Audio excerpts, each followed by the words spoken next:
Hello students, कैसे हैं आप सभी स्टूडेंट्स। आज हम फोर्थ क्लास का फोर्थ चैप्टर करेंगे जिसका नाम है स्वामी विवेकानंद। यस बेटा, स्वामी विवेकानंद जो थे वो एक बहुत ही महान आध्यात्मिक नेता थे हमारे देश के। और आज हम इस चैप्टर में उनके बारे में बिल्कुल उनके जन्म से लेकर और उनके लास्ट टाइम तक हम उनके बारे में पूरा पढ़ेंगे कि वो कितने मेहनती थे, कितने बहादुर थे और कितने स्ट्रॉन्ग डिटरमाइंड पर्सन थे। ठीक है ना। तो उनके महानता के बारे में आज हम पढ़ेंगे, लेकिन उससे पहले आज मैं आपको बताऊंगी कि हमारे देश के और कौन कौन से ऐसे महान नेता थे जिनके कारण आज हमें आज़ादी प्राप्त हुई थी। ठीक है। तो फर्स्ट पेज पर हमारे कुछ ग्रेट लीडर्स की यहाँ पर पिक्चर्स दी हुई हैं, तो पहले हम उनके बारे में डिस्कस करेंगे। ठीक है। These are the most important personalities of our India.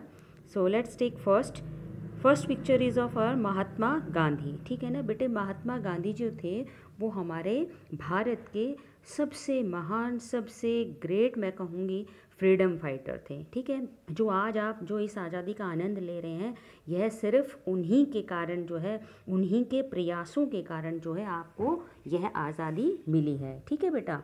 और हम इनको प्यार से क्या बोलते हैं? बापूजी कहते हैं। और इनका एक ही विचार था, वो क्या था? Simple living and high thinking. ठीक है बेटा। और दूसरी इनकी ग्रेट थिंग थी कि इन्होंने हमेशा जो है वो अहिंसा के मार्ग को अपनाया, सच्चाई के मार्ग को, सत्यता के मार्ग पर इन्होंने जो है चलना बेहतर समझा। और नॉन वायलेंस के आधार पर ही इन्होंने जो है अपनी आज़ादी को लिया। ठीक है। अंग्रेज़ों से इन्होंने बहुत संघर्ष किए, तब जाकर जो है इन्होंने अपने दम पर जो है ये आज़ादी हमें दिलवाई है। ठीक है बेटा। हम इनको प्यार से क्या बोलते हैं? बापूजी। और एक बात और स्पेशली मैं कहना चाहूँगी, इनका जो बर्थडे होता है, जन्म दिवस होता है, वो कब होता है? 2 अक्टूबर को होता है। और यही 2 अक्टूबर का जो है हमारा गांधी जयंती जो है, इसको पूरे वर्ल्ड में जो है हम कैसे सेलिब्रेट करते हैं? International day of non violence. ये बात याद रखनी है आपने कि हम जो है अहिंसा क्या अंतर्राष्ट्रीय तौर पर जो है हम इनका बर्थडे जो है हम कैसे सेलिब्रेट करते हैं? पूरा बल्कि वर्ल्ड सेलिब्रेट करता है as the international day of non violence. ठीक है। ये बात आप बहुत अच्छे से याद रखेंगे इनके बारे में। नेक्स्ट है हमारी सेकंड पिक्चर हमें दिखाई दे रही है भगत सिंह जी की। इनका पूरा नाम जो है वो है शहीद आज़म भगत सिंह। बेटा ये भी जो है हमारी आज़ादी को दिलाने वाले जो हैं एक बहुत बड़े फ्रीडम फाइटर रहे हैं। इन जैसा शायद कोई फ्रीडम फाइटर हुआ भी नहीं। बहुत ही स्ट्रॉन्ग, डिटरमाइंड, बिल्कुल कॉन्फिडेंस से भरे हुए, अपनी बात को सही रखने वाले जो हैं, इनसे बढ़कर कोई नहीं हुए। इनकी आज़ादी जो है हमें, इनका बलिदान जो है हमें बहुत ही स्मरणीय है। आज भी हम इनको बहुत याद करते हैं। फिर है बेटा तीसरी पिक्चर हमारे सामने है। बहुत बड़े फिलोसफर हैं ये, बहुत बड़े कवि हैं ये, हमारे गुरुदेव रविंद्रनाथ टैगोर। ठीक है। इनकी प्रशंसा तो जितनी की जाए उतनी कम है। ये हमारे भारत देश के बहुत महान कवि हैं जिन्होंने जो है गीतांजलि जैसी पुस्तकों का जो है रचना करी है। और ये हमारे एशिया के प्रथम नोबेल पुरस्कार सम्मानित व्यक्ति थे बेटा। ये बात आपको विशेष रूप से ध्यान रखनी है। फिर हमारी नेक्स्ट पिक है बेटा, यस, झांसी की रानी लक्ष्मीबाई। ठीक है बेटा। ये एक ब्राह्मण परिवार से संबंध रखती थी। और क्या था? और इन्होंने भी जो है ना एक स्त्री होते हुए भी पूरा जो है आज़ादी के संघर्ष में इन्होंने बहुत ही महत्वपूर्ण भूमिका निभाई थी। ठीक है।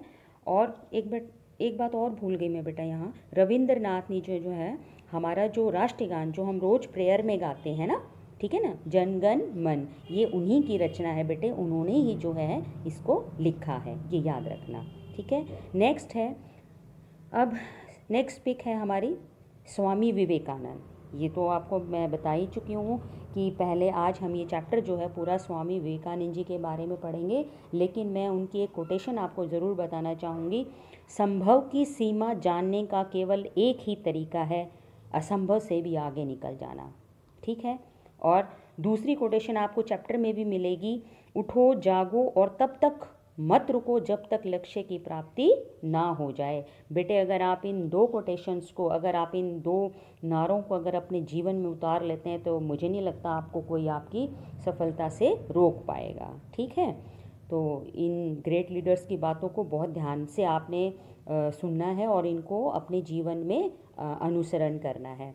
फिर हमारी है लास्ट पिक है हमारे, इनका नाम है बेटे मौलाना अबुल कलाम। ठीक है, ये हमारे फर्स्ट एजुकेशन मिनिस्टर रहे हैं। ठीक है, फ्रीडम जब हमें आज़ादी मिली थी भारत को, तो तब जो थे ये हमारे पहले शिक्षा मंत्री थे और इन्होंने जो है स्त्री की शिक्षा पर और प्राइमरी एजुकेशन को बिल्कुल फ्री कर दिया था और बहुत ही ज़्यादा स्ट्रेस दिया था। शिक्षा के क्षेत्र में इन्होंने एक क्रांति लाकर रख दी थी और बेटे इनको आज तक जो है हम एक बहुत अच्छे शिक्षा मंत्री के रूप में, एक बहुत अच्छे ग्रेट लीडर के फॉर्म में हम इनको जानते हैं। ठीक है, so let's start our lesson. सबको अच्छे से पता चल गया होगा कौन कौन